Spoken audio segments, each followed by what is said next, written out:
All right, it's bright and early on the 4th of July, and I guess this is becoming kind of a tradition for us. Got my trailer hooked to my truck, and we are off to pick up another project car. But this one's pretty cool. Stick around and see what it is. Another holiday weekend. We back on the road, trailer hooked to the truck.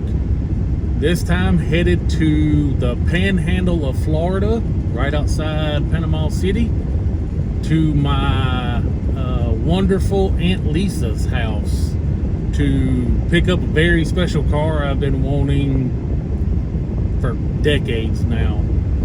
55 two-door hardtop, belonged to the old man. This is my granddad. He got it, he put it together, kind of did like a resto mod before resto mods were a thing.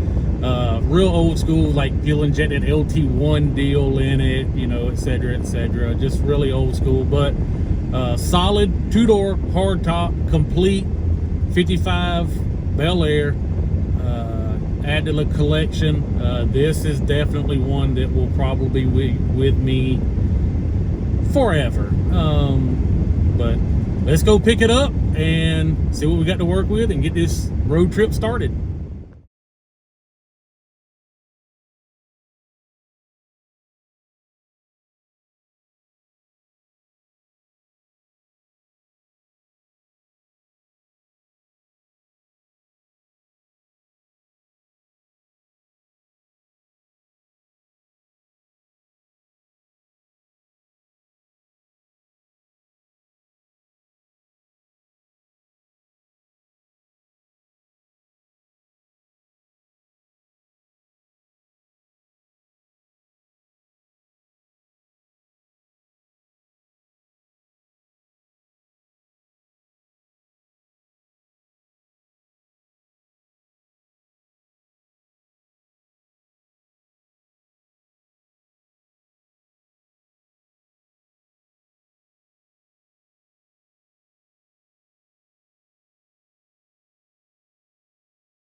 All right, we got it loaded. I just dropped Dad off, making a last fuel stop, and we headed to the house.